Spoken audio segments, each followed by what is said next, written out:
On March 24th, the WXR Fund convened 10 tech and public health leaders in virtual reality to talk about resilience in the time of COVID-19. They joined from as far away as Pakistan, and the conversation covered topics such as the unique challenges to overcome in supporting vulnerable populations, privacy and security concerns, and the role of emerging tech in finding solutions. Thank you to our extraordinary group of guests today, joining us from organizations such as the Bill and Melinda Gates Foundation, Flowly, Embodied Labs, Mozilla, Verizon, CNC North Consulting, Locker.io, and the Silicon Valley Reporter. You could say we're entering the third phase of this pandemic. The first, of course, was China. And from the point of view of this discussion, China is a very different place to the rest of the world, with extraordinary ability to manage their people and you could say interfere in every aspect of their lives. And while in the beginning of the epidemic, that was awful because people were afraid to challenge authority and even announce the epidemic, which allowed it to escape. They have been remarkably successful in closing it down. The second part of the epidemic then, unfortunately, has focused largely on Europe, and we have all seen how it can quickly overwhelm a health system. And I want to put a caveat around that, because even though we've seen these scenes from Italy, only a tiny fraction of the population of Italy is infected, way less than 1%. And the projections are that if nothing happens, if there's no distancing, then it could get up to 60, 70, 80% of the population, which would be totally overwhelming. The third part, which we're just entering, unfortunately, is now poor countries, Africa and Asia, that are going to go up. So the last thing I just wanted to say before I hand over to Anita is something that my sister pointed out to me. She's usually smarter than I am. And she said, we really shouldn't be talking about social distancing at all, because we don't want to social distance. We want to physically distance ourselves. And so this is a great example that we are all physically distant, and yet we're socially in the same room together. So that's extraordinary. And so it may be useful to change the rhetoric away from the notion of social distancing and talk about physical distancing in the future. I'll bring a different lens to this, and especially from my vantage point of being in a developing country, a poor country right now. So we've learned an incredible amount about the coronavirus in a very short period of time. We've only known about this virus for about 3 months. We've learned what it looks like. We've learned its infectivity. We've learned who is at high risk of getting the infection. But there's a lot that we don't know, and countries are trying different models. There is the China model, which was complete blockade. There is the South Korea model, which used a lot of tech to control their situation.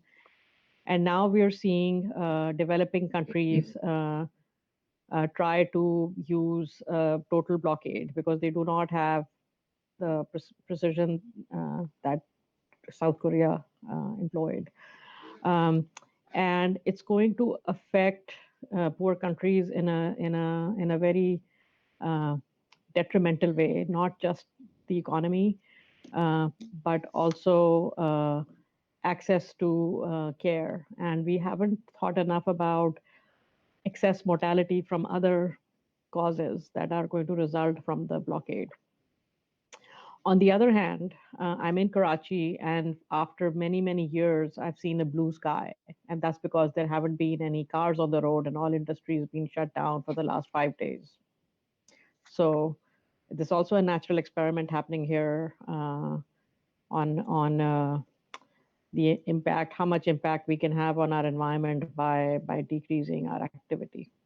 Both of you touched on one of the main things I'd like to dive into here, which are various populations that are perhaps more vulnerable than others, and it could have to do with geography or access to resources or age and general health. And Nakush, maybe you could kick us off. I know you do a lot of work with Indigenous communities. What specific needs and vulnerabilities are you seeing there, and what should we be thinking about in supporting Indigenous communities and thinking about how we can collectively be more resilient? We're, as an Indigenous community, generally speaking, we're no strangers to being completely devastated by disease. And I'm from Alaska, so I'm going to give you some examples from the place where I'm most familiar. And the 1918 Spanish flu was incredibly devastating around the world, but also in Alaska, there was a village, Breva Mission, which had 80 residents, and only 5 people survived. And there was a really stark contrast at that time and difference between villages that remained open and allowed people to move in and out versus villages that completely shut down. And so I'll come back to that because there are other diseases that have kind of like swept through Indigenous communities. TB is one of those. Indigenous people in Alaska face the highest rates of TB across around the world. And then there are other things that are very kind of integral to the way that Indigenous communities live. Often, and at least in Alaska, we're in remote places. They're only accessible by air, in the summer by boat, or in the winter on snow machine. So very, very remote. Don't have medical advanced medical equipment. So much healthcare is either delivered by telemedicine, or as it gets more serious, people are medevaced out into the main 3 major cities that have healthcare services. Also, there's a lack of running water and sewer systems, which make dealing with something like where the main advice is to wash your hands more challenging. And we often live in multi-generational houses, and our families live together. Elders are very integrated into our communities, and so these are some of the challenges. COVID-19, and what we're really seeing, well, at least in Alaska, they didn't get cases until recently, but Indigenous communities and villages are really moving to completely shut movement in and out and isolate where they are. And that's happened really quickly, as early as the beginning of March, both for canceling of larger meetings, but also limiting air service in and out. So at this stage, we hope that there's not going to be worse outcomes in those sorts of communities. The biggest fear I have at the moment is the huge number of HIV infected individuals in Africa, because they will not deal with any bug particularly well.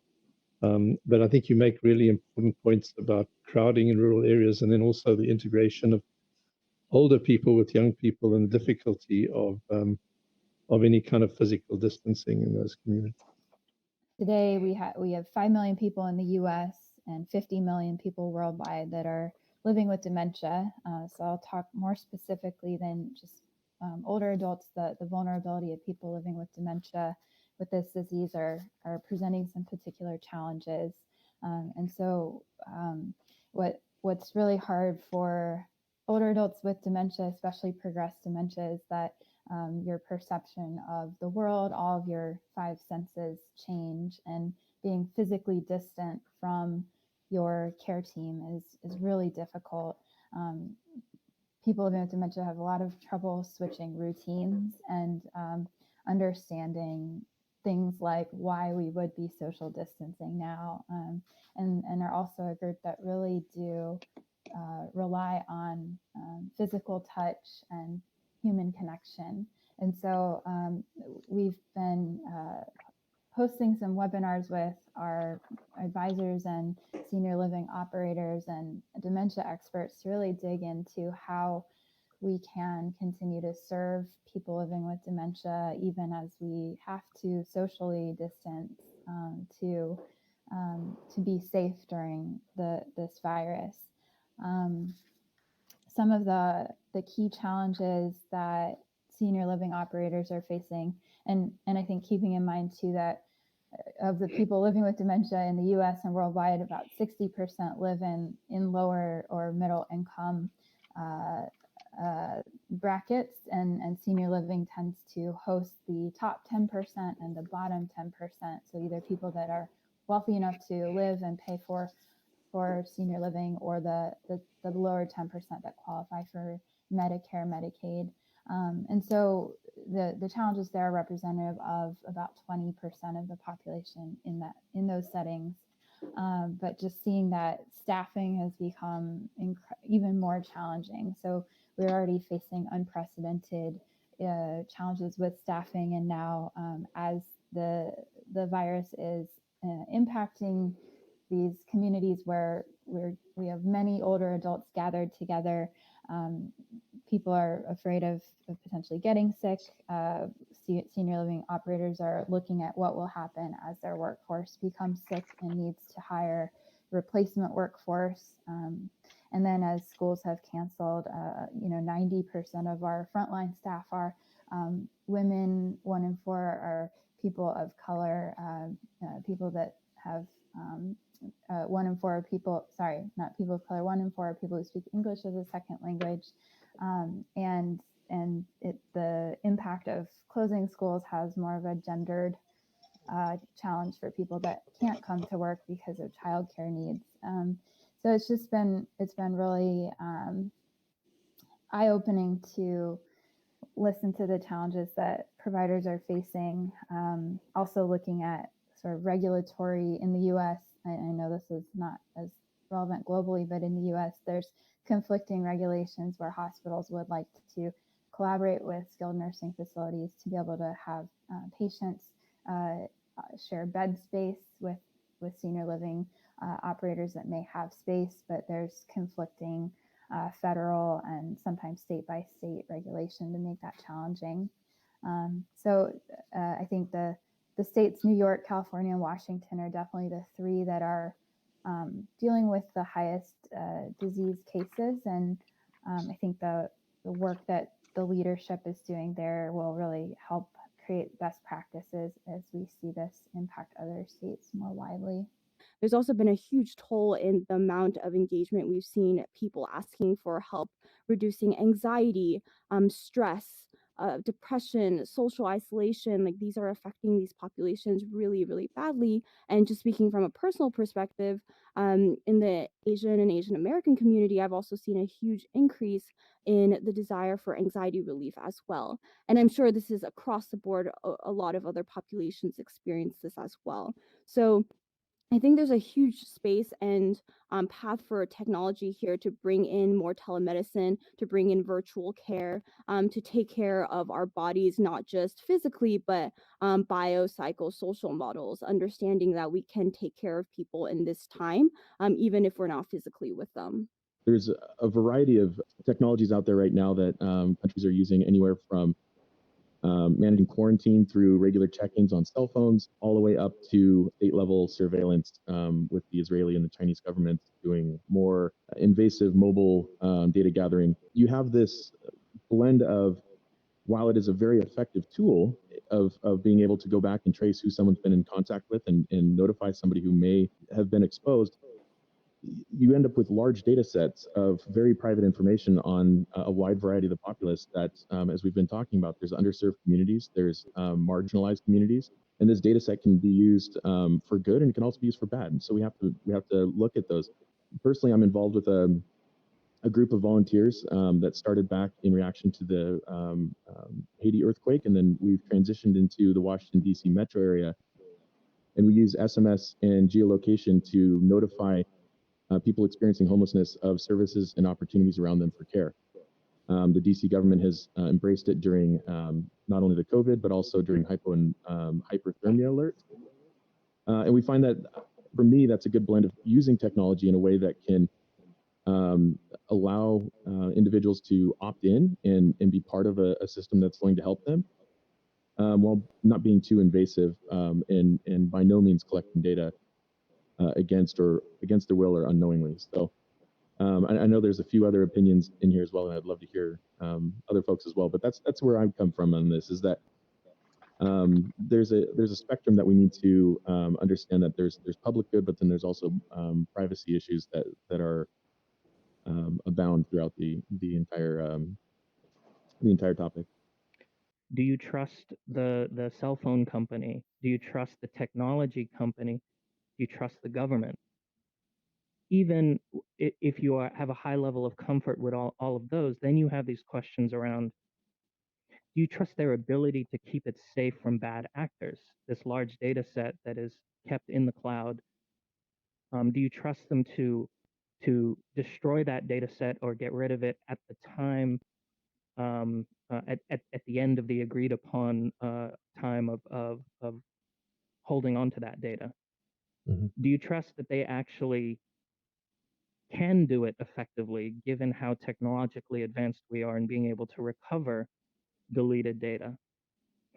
So I just, the spectrum is large. The shades of gray are tremendous.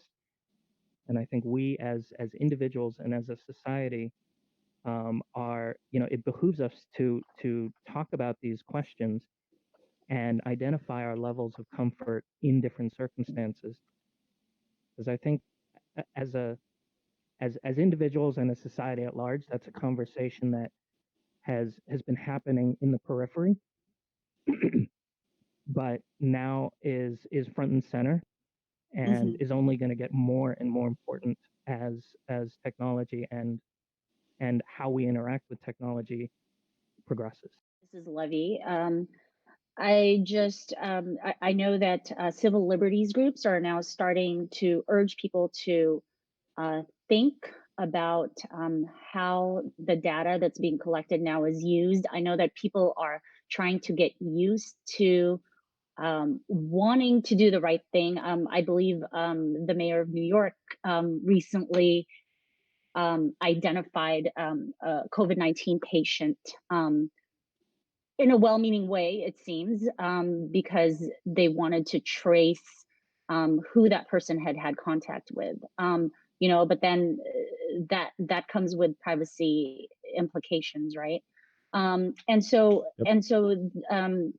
I guess what I would say is, I think it does behoove us to listen to the people who are urging us to be careful, to think about how the data is being used, just like what Nico said. And also to sort of remind everyone that, just from covering technology for a long time, I mean, what I remember is after 9/11, of course, there was a rise in invasive surveillance, and it took years to figure out that some of that surveillance by the NSA and others was actually hoovering up data of people whose data they didn't intend to collect. So anyway, unintended consequences, of course, should be, I think, something we're all thinking about as we navigate this new world. So I think one of the key things right now that we can look at for some communities who are looking to replace some of their physical interaction socially is to these virtual environments, and take what we've been learning about social VR environments and being able to bring people together and take them out of the physical space that they're in and into a shared context with other people, can be a really powerful way of helping people feel connected when they can't be geographically co-present. This is an example of one of the types of projects that we're working on at Mozilla and the Mixed Reality Group, in building technology like Hubs, which is what we're using in order to help kind of speed up that development process with more people who are now finding themselves working remotely, not being able to go out and socialize, and understanding how we can be building those technologies to help kind of combat some of that physical distancing that we're feeling in an environment that is shared, and we share a context in, especially as we look at the ways that our communities may be growing to encompass larger ranges of connections who might be connected to us through a more anonymous platform, like something like Twitter, where maybe you don't know somebody, you maybe have never met them in person, but you're looking for experiences to share together. Virtual environments can be a powerful way to do that while still preserving privacy and anonymity of your physical identity, of the space that you're in, of the other people that are in your house with you, perhaps, or your apartment. You don't have to be on webcam and streaming stuff with a virtual environment, and you can have different layers of flexibility with how much of the your own identity you're bringing into these spaces, which I think can be really powerful as we start to rely on potentially larger networks of people that we haven't met in person to do more of the work that we've been doing, maybe in a physical environment previously. So whether we've seen a lot of renewed interest in virtual reality in spaces like education, and how instructors can reach students remotely now and continue to create engaging lesson plans that can have them sharing the same context that they're in.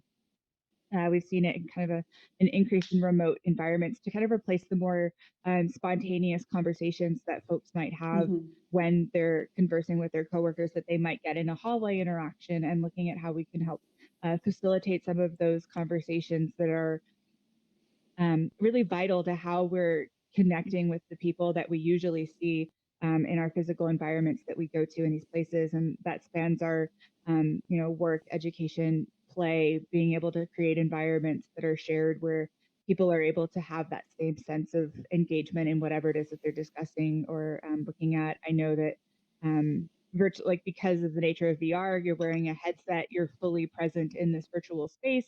You have this shared context with the people that you're with, and being able to replicate that can be really powerful for people. As everybody uses these technologies, many people for the first time, to stress test and understand the limitations and the problems, and take that away for future consideration once the immediate crisis is over. And we should, all of us who use it and all of us who work in that industry, it is our responsibility to take note of everything that works and everything that doesn't, and build a better future with these limitations in mind. Yeah, I agree with you, Nico. And in particular, I want to stress that we're, in the beginning of a lot of these technologies. And to your point, we're going to need some continued effort. So